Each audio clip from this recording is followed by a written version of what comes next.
నమస్కారం వార్తలకు స్వాగతం. ముందుగా ముఖ్యాంశాలు.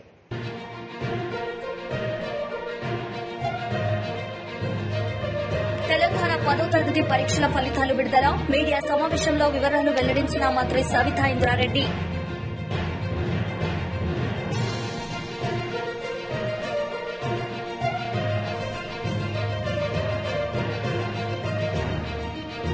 మాజీ మంత్రి పీతల సుజాత మీడియా సమావేశం. సీఎం జగన్ పై ఫైర్.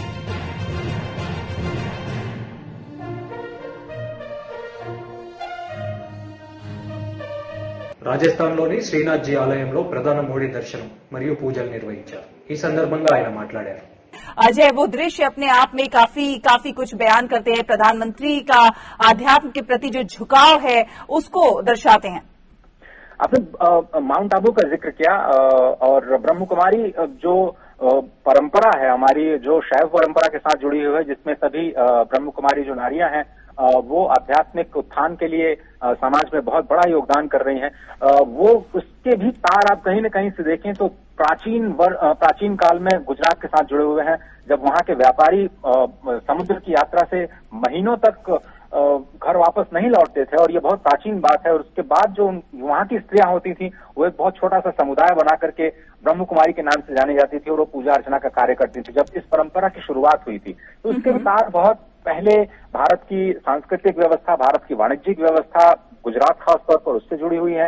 माउंट आबू में उनका हेडक्वार्टर्स है, जिसमें आप बता रहे हैं कि जो मल्टी स्पेशलिटी हॉस्पिटल का उद्घाटन किया जाना है। बहुत बड़ी संख्या में इनके जो विकास कार्य हैं, सामाजिक उत्थान के ब्रह्म कुमारी के, वो लगातार संचालित होते रहे हैं और देश विदेश में इनके कई सारी सेवाएं चल रही हैं, चाहे वो भोजन की व्यवस्था हो, स्वास्थ्य की व्यवस्था हो।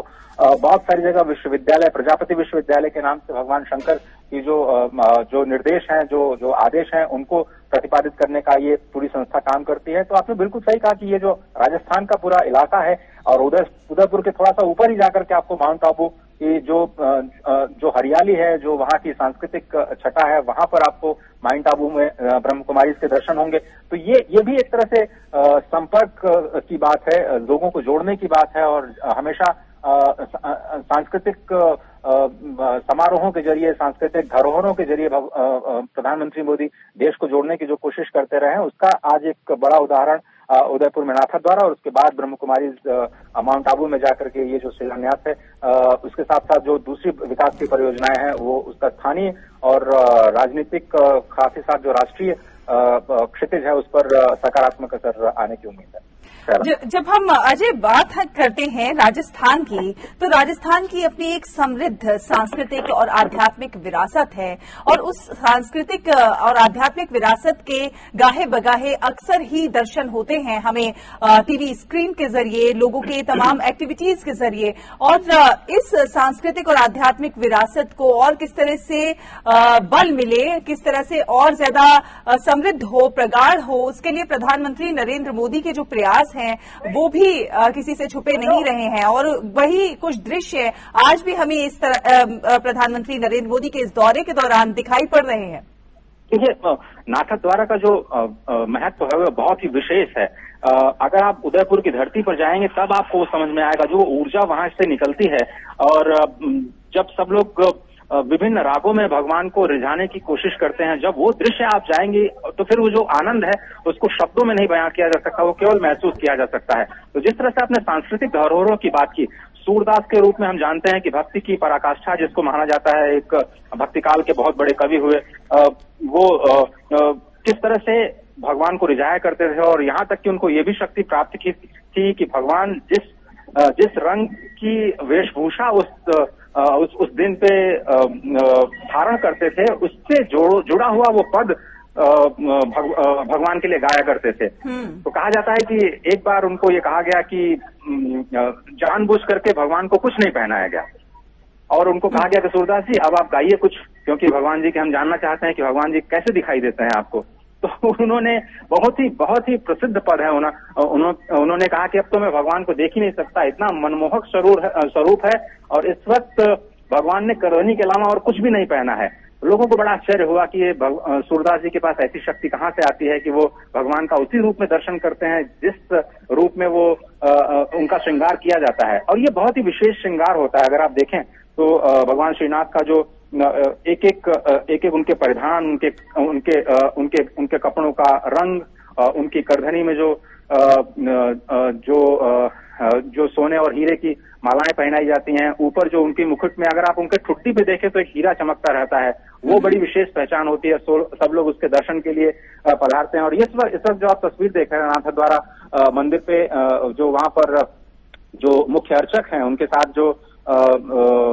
साथ विचार विमर्श कर रहे हैं। और ये जो परंपरा, जो वैदिक परंपरा जो अभी स्क्रीन पर दिखाई दे रही है आपको, जहां पर जो ब्राह्मण वेद मंत्रोच्चार के साथ उनका स्वागत कर रहे हैं और प्रधानमंत्री पत्रम पुष्पम कहते हैं, पत्रम पुष्पम फलम तोयम के जरिए उनका स्वागत कर रहे हैं, उनका अभिवादन कर रहे हैं और अपनी जो भेंट पूजा है भगवान श्रीनाथ के चरणों में समर्पित कर रहे हैं। बहुत ही अद्भुत दृश्य। और ये दृश्य एक तरह से कैमरे में कैद करने के लिए नहीं होते हैं, इसलिए आपको शायद भगवान श्रीनाथ के दर्शन नहीं हो रहे होंगे, लेकिन वो बहुत ही अद्भुत रूप होता है जब आप स्वयं जाएंगे नाथद्वारा में और वहां की जो ऊर्जा है महसूस करेंगे। आप महसूस करेंगे कि किस तरह से अष्ट सखा के रूप में सूरदास और कृष्णदास और जो दूसरे उनके सखा हैं, जिनकी तस्वीरें आप देख रहे हैं इस वक्त पीछे लगी हुई हैं, जहां पर बैठे हुए हैं प्रधानमंत्री, उनके पीछे जो कुछ तस्वीरें लगी हुई थी थोड़ी देर पहले, वो अष्टदासों की तस्वीरें हैं जो कि पुष्टि मार्गी वल्लभाचार्य जी की परंपरा से जुड़े हुए हैं, जो कि वैष्णव परंपरा का एक बहुत ही महत्वपूर्ण अंग है। और उसको प्रतिपादित करने में वल्लभाचार्य जी की बहुत बड़ी भूमिका है।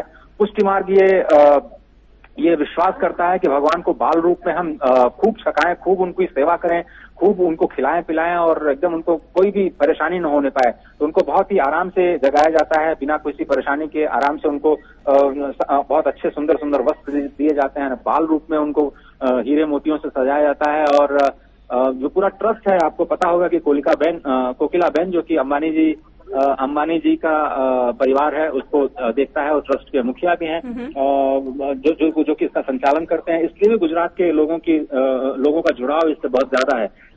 और जैसा कि मैंने बताया कि तकरीबन आधे से ज्यादा जो लोग हैं वो गुजरात से ही आकर के यहाँ पर हमेशा पड़े रहते हैं। अगर मैं कहूँ, वहाँ के जो पास में आश्रयशाला है, धर्मशालाएं हैं, वो गुजराती दर्शनार्थियों के साथ एकदम अटी पड़ी रहती हैं। और इस वक्त आप जो मैं देख पा रहा हूँ उसमें जो खास तौर पर जो पगड़ी है वो प्रधानमंत्री मोदी को पहनाई जा रही है।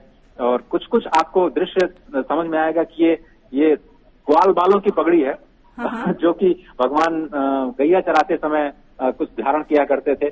और ये देखिए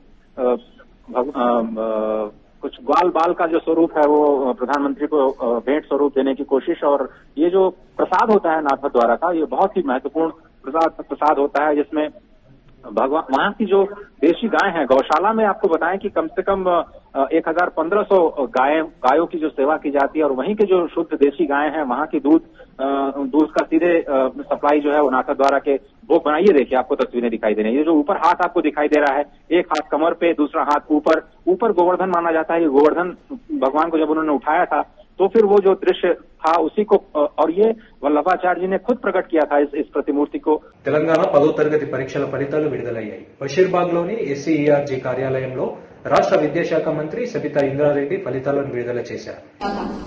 అందరికీ కూడా పాస్ అయిన స్టూడెంట్ ప్రతి ఒక్కరికి కూడా అభినందనలు తెలియజేస్తా ఉన్నాను. దీంట్లో 10 జీపీఏ సాధించిన విద్యార్థుల సంఖ్య 6163. 9 నుంచి 9.8 జీపీఏ సాధించిన విద్యార్థులు 83,597 మంది. 8 నుంచి 8.8 జీపీఏ సాధించిన విద్యార్థులు 1,23,665 మంది. 7 నుంచి 7.8 జీపీఏ సాధించిన విద్యార్థులు 1,16,673. 6 నుంచి 6.8 జీపీఏ సాధించిన విద్యార్థుల సంఖ్య 71,683 మంది. 5 నుంచి 5.8 జీపీఏ సాధించిన విద్యార్థులు 17,279 మంది. 100% ఉత్తీర్ణత సాధించిన పాఠశాలలు రాష్ట్ర వ్యాప్తంగా 2,793 పాఠశాలల్లో 100% ఉత్తీర్ణత సాధించడం జరిగింది. అదేవిధంగా జిల్లాల వారికి కూడా పర్సెంటేజ్ చూస్తూ ఉన్నప్పుడు మొదటి స్థానంలో నిర్మల్ 99% సాధించడం జరిగింది. వాళ్ళందరికీ కూడా అభినందనలు తెలియజేస్తా ఉన్నాను. రెండవ స్థానం సిద్దిపేట 98.65, మూడవ స్థానం సంగారెడ్డి 97.29. వీళ్ళందరినీ కూడా మరొకసారి అభినందిస్తూ బీజేపీ రాష్ట్ర కార్యాలయంలో బీజేపీ రాష్ట్ర అధ్యక్షుడు బండి సంజయ్ మీడియా సమావేశం నిర్వహించారు. ఈ సందర్భంగా ఆయన మాట్లాడారు. ఇప్పటికే చాలా మంది ఉన్నారు. నాకు తెలిసి చాలా మంది వీసా గడువు ముగిసినటువంటి పాకిస్తాన్, బంగ్లాదేశ్ సంబంధించినటువంటి వ్యక్తులు చాలా మంది ఇప్పటికీ హైదరాబాద్ స్థావరంగా ఉంచుకొని ఇవాళ ఇక్కడనే ఉంటున్న విషయాన్ని కొంత అర్థం చేసుకోవాలి. గత రోహింగ్యా వివాదం చేశారు. రోహింగ్యా యొక్క సెంట్రల్ ప్లేస్ లో ప్రారంభోత్సవం చేసిందే అప్పుడు డిప్యూటీ సీఎం, ఇప్పుడు హోమ్ మినిస్టర్, అప్పుడు డిప్యూటీ సీఎం. రోహింగ్యా ఎక్కడ చెప్పి నా మీద విమర్శించారు. 2 రోజులకే సోషల్ మీడియాలో వచ్చింది. డిప్యూటీ సీఎం అప్పుడు డిప్యూటీ సీఎం పోయి వాళ్ళకి స్థావర ప్లేస్ రిబ్బన్ కడిగేసి వాళ్ళకి షాలువలు కప్పి వాళ్ళకి అన్ని సామాన్లు కొనిచ్చి పరుపులు, పల్లెలు, స్టవ్లు, ఇళ్ళు అన్ని మంచాలు, ఇంచాలు అన్ని కొనిచ్చి వాళ్ళ ఇంటికి వచ్చి అల్లుళ్ళక ఆతిథ్యం ఇచ్చిందే బీఆర్ఎస్ పార్టీ, ఎంఐఎం పార్టీలు.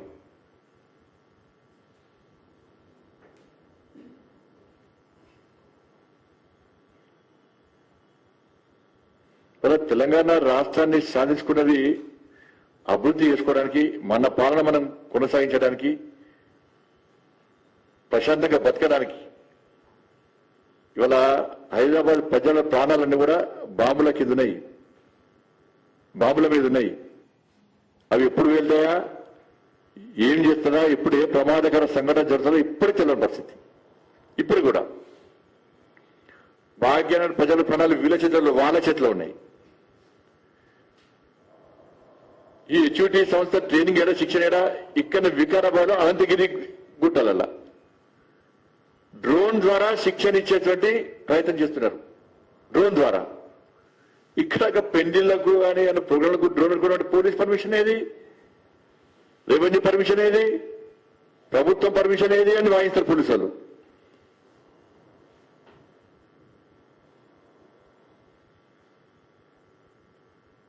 ఇన్ని సంవత్సరాల పాటు హైదరాబాద్ సమీపంలో అనంతగిరి గుట్టలో శిక్షణ ఇస్తున్నారంటే ప్రభుత్వం ఏం చేస్తున్నట్టు?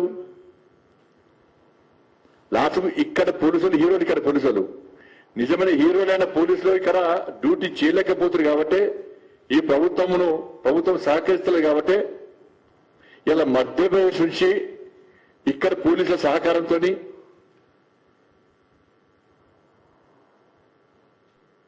ఈరోజు ఈ ఉగ్రవాదులను అరెస్ట్ చేయడం జరిగింది. ఇక్కడ గతంలో నిజామాబాద్లో పిఎఫ్ఐ అధినేతలు అరెస్ట్ చేశారు. నిజామాబాద్లో 16 మంది శిక్షణ ఇస్తుంటే దేని మీద ముఖ్యమంత్రి కనీసం రివ్యూ పెట్టలే. ఇక హోమ్ మినిస్టర్ అంటే ఓన్లీ పాత బస్కి హోమ్ మినిస్టర్. ఆయన ఇంతవరకు హోమ్ మినిస్టర్ రివ్యూ చేయడు. ఇంత పెద్ద సంఘటన కనీసం రివ్యూ. కాంగ్రెస్ లీడర్ బట్టి విక్రమార్క మీడియా సమావేశం నిర్వహించారు. ఈ సందర్భంగా ఆయన మాట్లాడారు. భూముల్ని ప్రైవేట్ వ్యక్తులకి క్లియర్ చేశాడు. సీసీఎల్ఏగా, రెవెన్యూ ప్రిన్సిపల్ సెక్రటరీగా, సిఎస్ గా ఇతని మీద సమగ్రమైనటువంటి ఎంక్వైరీ చేయాలి. హైదరాబాద్ లో పేదలకు పంచినటువంటి భూముల్ని ఎన్ని వేల ఎకరాలు మీరు వెనక్కి తీసుకుంటున్నారనేటువంటిది తీసుకున్నారనే దానిపైన కూడా ఒక ఎంక్వైరీ చేసి వైట్ పేపర్ మీరు అనౌన్స్ చేసి వాటి విలువ కూడా ఏంటో రాష్ట్ర ప్రజలకు చెప్పాలి.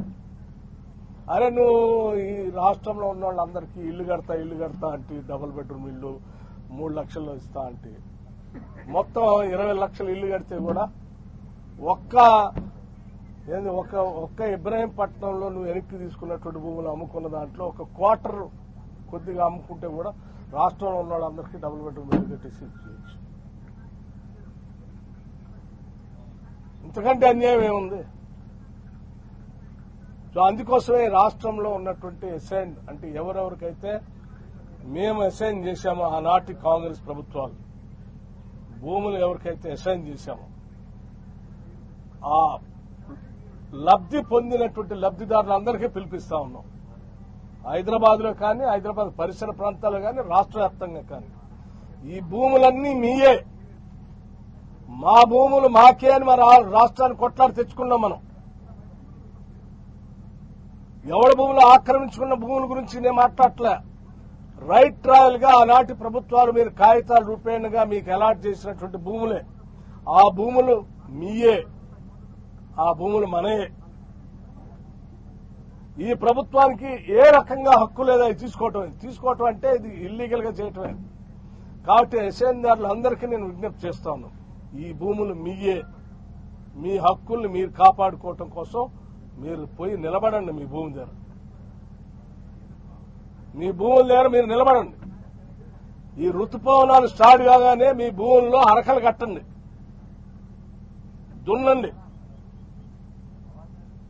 ఎవడు అడ్డం వచ్చినా ఆగబాకండి.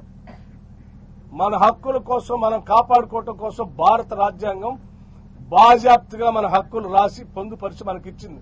మనమే ఇల్లీగల్ పని చేయట్లే. లీగల్ గా మన భూములు గత ప్రభుత్వాలు అధికారికంగా మనకి ఇచ్చినటువంటి భూముల్ని మనం రక్షించుకోవటం కోసం మన భూముల పైన మీరు పోయి నిలబడి మీ భూములు మీరు కాపాడుకోండి. లేకపోతే మీకు గాని మీ భవిష్యత్ తరాలకు కానీ ఏమీ లేకుండా మీ ఆగమైపోతారు. మీరు పోయి మీరు దున్నుకోండి, మీ భూముల్లో ఇల్లు వేసుకోండి. ఆ భూములు పంచినటువంటి రాజకీయ పార్టీకి సంబంధించినటువంటి సిఎల్పి నాయకుడిగా చెప్తా ఉన్నాను, పార్టీ తరఫునే చెప్తా ఉన్నాను నేను. మీ భూములు మీరు కాపాడుకోవటానికి కాంగ్రెస్ పార్టీ మీకు అండగా ఉంటుంది. మీ భూముల్లో మీరు పోయి దున్నుకోవటానికి పోయినప్పుడు మీకేమైనా ఇబ్బందులు అయితే కాంగ్రెస్ పార్టీ మీ వెంట వచ్చి మీ పక్కన నిలబడుతుంది. దగ్గరుండి మీ భూములు దున్నిచ్చే కార్యక్రమాన్ని కూడా చేస్తుంది. భయపడాల్సిన అవసరం లేదు. కేసులు పెడితే పోయేదేం లేదు మనకి. ఇప్పుడు ఉన్నదంతా పోయింది, ఇల్లు పోయింది, భూమి పోయింది, ఇంకా పోయేదేం లేదు. కాబట్టి ఏం పోదు. మీరు పోయి నిలబడండి, మీ భూములు మీరు దున్నుకోండి, మేము వచ్చి నిలబడతాం. 6 నెలలు కాపాడుకోండి మీ జాగ్రత్తగా. అవతలోడు ఎవడు కట్టుకొని ఆక్రమించుకొని చేసుకోకుండా 6 నెలలు కాపాడుకోండి. 6 నెలల తర్వాత ఎట్లాగా మళ్లీ ఇందిరమ్మ రాజ్యమే వస్తుంది. వీళ్ళే ఎందుకు అంటున్నా, వాళ్ళు తినటానికి తిండి లేనివాడికి బతకటానికి ఇంత భూమి ఇస్తే ఆ భూమిని గుంజుకునే హక్కు నీకెవడిచ్చింది అసలు? ఇవ్వద్దండి. ఎట్లా అమ్ముతావు అన్నాను. అదే నేను చెప్పేది, ఎట్లా అమ్ముతావు నేను చెప్పింది. అందుకే నువ్వు ఇది ప్రజాప్రభుత్వం, నువ్వు ప్రజల కోసం పనిచేస్తావా, బహుళజాతి సంస్థల కోసం పనిచేస్తావా? యువర్ యాక్టింగ్ ఏదైనా అమ్మాలి చేయడం. అందుకే వాళ్ళ కోసం నువ్వు పనిచేస్తున్నావు. నీ పని రాష్ట్ర ప్రజల కోసం గానీ దుబాయ్ బేస్డ్ కంపెనీస్ కోసం, అమెరికా బేస్డ్ కంపెనీస్ కోసం, లేకపోతే ఇంకో బేస్డ్ కంపెనీస్ కోసం కాదు కదా. నువ్వు నిన్ను జనం ఎన్నుకుంది ఈ ప్రభుత్వాన్ని. ఈ ప్రభుత్వం ఎందుకుంది? ఇక్కడ ప్రజల కోసం పనిచేయటానికి. 100% ఇంచి భూమిని కూడా ఎస్ఎన్ మేము గత ప్రభుత్వాల హయాంలో ఎవరెవరికైతే భూ పంపిణీ చేశామో, ఇది అధికారికంగా చేసింది, అనధికారికంగా చేసింది కాదుగా, అధికారికంగా మేము చేసింది. మేము నమ్మి ఆ రోజు పంచాం. ఆ పంచిన భూములు వాళ్ళకే ఉండేటట్టు చూసే బాధ్యత కూడా కాంగ్రెస్ పార్టీగా మా అందరిపైన ఉంది.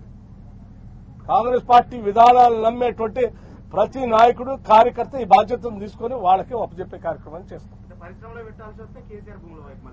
పరిశ్రమలు పెట్టాల్సిన పరిస్థితి వస్తే ఆ ఎక్కడ పెట్టడానికి ఎక్కడ అవసరం ఉందో, ఎక్కడ మిగులు భూమి దొరుకుతుందో ఆడ దగ్గర పెట్టిస్తాం.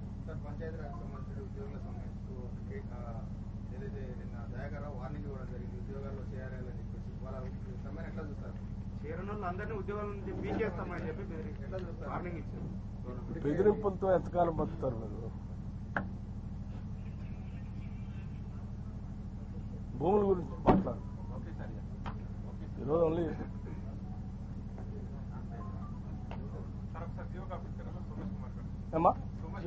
సోమేష్ కుమార్ చెప్పారు కదా.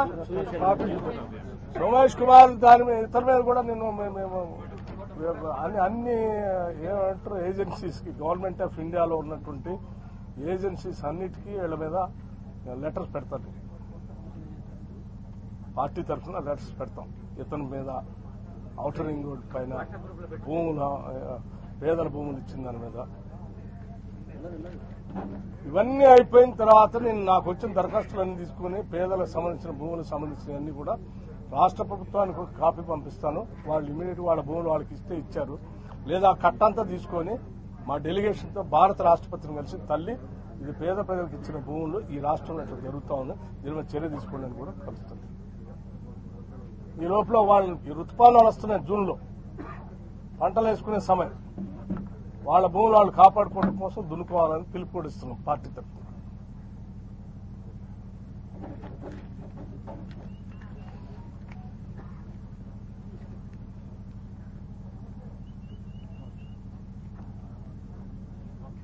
Thank you. ఈ రాష్ట్ర చీఫ్ సెక్రటరీగా పనిచేసిన సోమేష్ కుమార్ గారు గవర్నమెంట్ ఆఫ్ ఇండియా అలాట్ చేసినటువంటి రాష్ట్రానికి పోకుండా ఈ రాష్ట్రంలో చీఫ్ సెక్రటరీగా చేస్తూ సరే రకరకాలైనటువంటి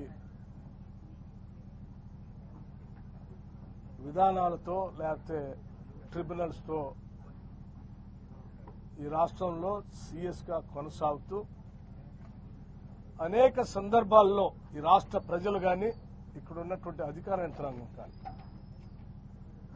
ఒక ఐఏఎస్ అధికారికి ఏ రాష్ట్రం కేటాయిస్తే ఇండియన్ అడ్మినిస్ట్రేటివ్ సర్వీస్ ఏ రాష్ట్రానికి కేటాయిస్తే గౌరవంగా ఆ రాష్ట్రానికి వెళ్లి పనిచేసుకోవాల్సినటువంటి బాధ్యత కలిగినటువంటి సర్వీసులో ఉన్నటువంటి వ్యక్తి పోకుండా ఇక్కడ ట్రిబ్యునల్ దగ్గర పోయి అటుపోయి ఇటుపోయి ఆర్డర్స్ తెచ్చుకొని కొనసాగటమే ఒక పెద్ద పొరపాటు. సరే చివరికి కేంద్ర ప్రభుత్వం జోక్యం కలిగించుకుని ఎట్టి పరిస్థితుల్లో పోవాల్సిందంటే పోయిను, సర్వీస్ ఉంది నీకు, పోయి అక్కడ జాయిన్ అయ్యి పని చేసుకోవాలి కదా. పని చేసుకోకుండా అక్కడ వాలంటరీ రిటైర్మెంట్ తీసుకొని మళ్లీ హైదరాబాద్కి వచ్చి మళ్లీ ఇక్కడ అడ్వైజర్ గా చేరటానికి రాష్ట్ర ప్రభుత్వం ఆర్డర్స్ ఇచ్చిన దాన్ని చూసి చాలా ఆశ్చర్యం అనిపించింది నాకు. ఈ రాష్ట్రం తెచ్చుకుందే ఉద్యోగాల కోసం కొట్లాడి, ఉద్యోగాలు లేవు ఆంధ్ర వాళ్ళు, ఆ రాష్ట్రం వాళ్ళు, ఈ రాష్ట్రం వాళ్ళు మా ఉద్యోగాలన్నీ పోతా ఉన్నాయని కొట్లాడి తెచ్చుకుంటే ఇక్కడ ఉన్నటువంటి వాళ్ళకి అవకాశాలు రావాలి కదా. 30-35 సంవత్సరాల సర్వీసులో ఉంటారు మీరు, ఇంకా తృప్తి లేకుండా వాలంటరీ రిటైర్మెంట్ తీసుకుంటే కదా. తీసుకున్న వాళ్ళు మళ్ళీ వచ్చి మళ్ళీ ఇక్కడ అడ్వైజర్ పోస్ట్ అయింది. ఏంటి నీకు ఇక్కడ ఉన్నటువంటి ఇంట్రెస్ట్? ఈ రాష్ట్రంలో నీకున్నటువంటి ఇంట్రెస్ట్ ఏంటి? ఏ ఇంట్రెస్ట్ తో నువ్వు ఈడ బలవంతంగా తెలంగాణ రాష్ట్రంలో కొనసాగటం కోసం ప్రయత్నం చేస్తున్నావు, ఇష్టపడతా ఉన్నావు? గౌరవ ముఖ్యమంత్రి కె చంద్రశేఖరరావు గారికి కూడా నేను మాజీ మంత్రి పీతల సుజాత మీడియా సమావేశం నిర్వహించారు. ఈ సందర్భంగా ఆమె సీఎం జగన్ పై మండిపడ్డారు. లక్ష్యమైనటువంటి విధానాల వల్ల కాదా ఈ రోజున 10th క్లాస్ పిల్లలు గాని ఇంటర్మీడియట్ పిల్లలు గాని గత కొద్ది సంవత్సరాలుగా దురదృష్టవశాత్తు తట్టుకోలేక ఒత్తిడి తట్టుకోలేక మార్కులు తక్కువ వచ్చి చనిపోతున్న విషయం మీ దృష్టికి రావటం లేదా? ఆ కుటుంబాల బాధ ఎవరు తీరుస్తారండి?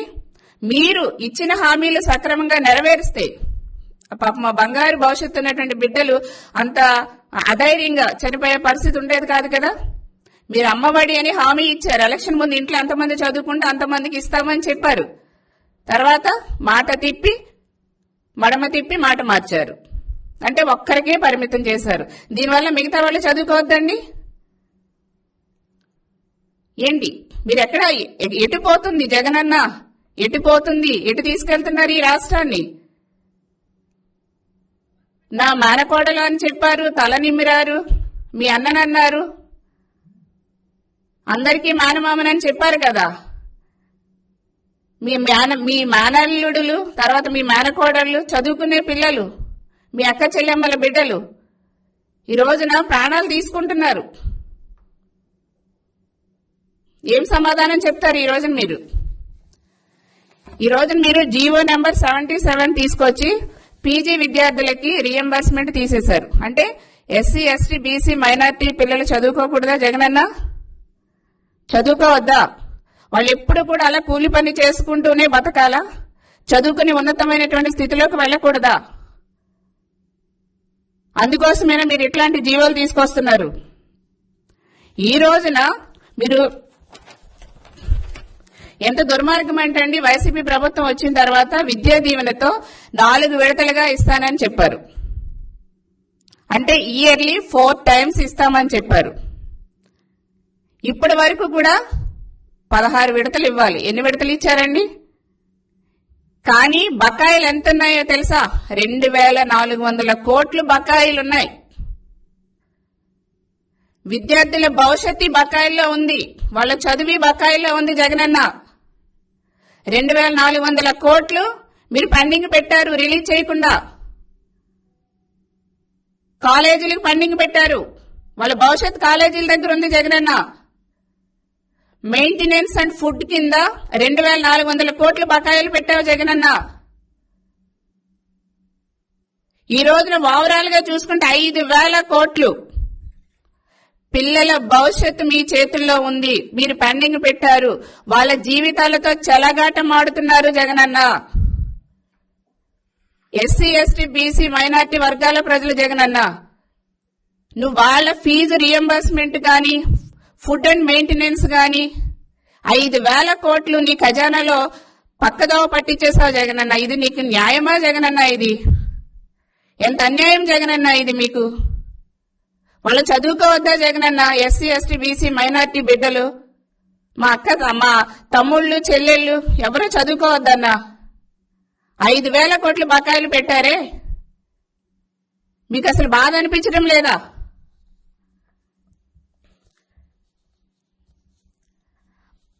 అంతేకాకుండా ఈ గవర్నమెంట్ వచ్చిన తర్వాత అలా చదువు మీద కన్నా, విద్యార్థుల చదువు మీద కన్నా కూడా వీళ్ళ యొక్క అంటే శాండ్ మ్యాన్ వైన్ ఈ అక్రమాల మీద ఎక్కువ దృష్టి పెట్టారు. ఈ రోజున విద్యార్థుల భవిష్యత్తుతో చెలగాటం ఆడుతున్నారు. మీరు దయచేసి ఇమీడియట్ గా ఏదైతే fee reimbursement, food and maintenance 5000 కోట్లు బకాయిలు ఉన్నాయో అవి రిలీజ్ చేస్తేనే విద్యార్థులకి సర్టిఫికెట్లు ఇస్తామనేసి ఈ రోజున యాజమాన్యాలు కరాఖండిగా చెప్తున్నాయి. వాళ్ళ సర్టిఫికెట్లు అన్ని కూడా ఈ రోజున కాలేజీ చేతుల్లో ఉన్నాయి. ఫీజు కడితేనే తప్ప సర్టిఫికెట్లు ఇవ్వలేని పరిస్థితి. అన్ని ఒక పీజీ కోర్సెస్ తీసుకోండి, ఐటీఐ తీసుకోండి, బీటెక్ తీసుకోండి, any degree, any PG, college యాజమాన్యాల దగ్గర సర్టిఫికేట్స్ ఉన్నాయి. మీరు రియంబర్స్మెంట్ చేస్తేనే తప్ప సర్టిఫికేట్ల బిడ్డలకు ఇవ్వలేని, విద్యార్థులకు ఇవ్వలేనటువంటి పరిస్థితి ఈ రోజున దాపరించిందంటే మీ వైసీపీ చేతకానితనం వల్ల కాదా?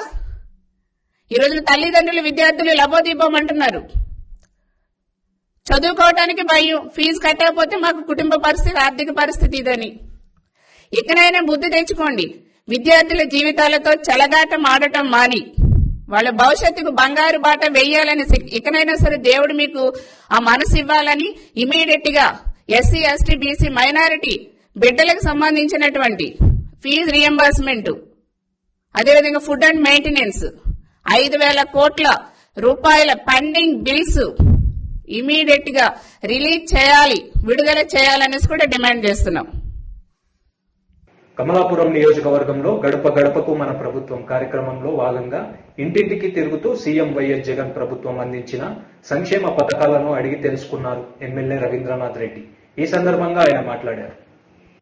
ఇప్పుడు మీకు 45 గంటలకు వస్తుంది, ఉన్నవాటి డాక్టర్ కూడా వచ్చింది. ఎవరో పిల్లలు చదువుకున్నాడు, డిగ్రీ బీటెక్ ఏం చదివినాడు? బీటెక్ అయిపోయిందా? అయిపోయిందంటే ఆయన సర్టిఫికేట్ తీసుకుని నన్ను కలవమని ఉద్యోగం ఇస్తాం, పెడతా. Very good, nice. పెన్షన్ వస్తుందా?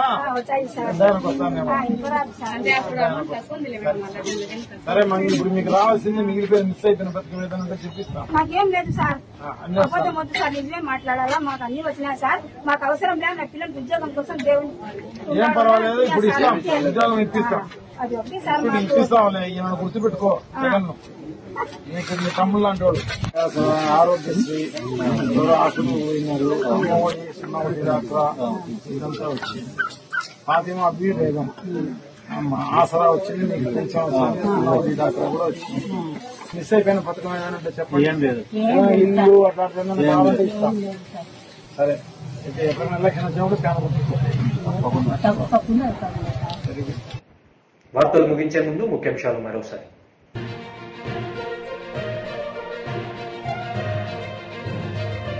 తెలంగాణ 10వ తరగతి పరీక్షల ఫలితాలు విడుదల. మీడియా సమావేశంలో వివరాలను వెల్లడించిన మంత్రి సవితా ఇంద్రారెడ్డి.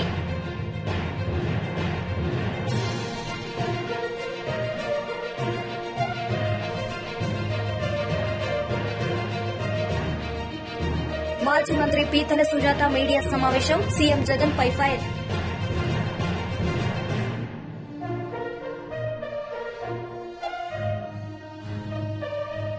ఈ వార్తలు ఇంతటితో సమాప్తం. తిరిగి ప్రసారం అయ్యే వార్తల్లో మళ్ళీ కలుద్దాం. అంతవరకు సెలవు. నమస్తే.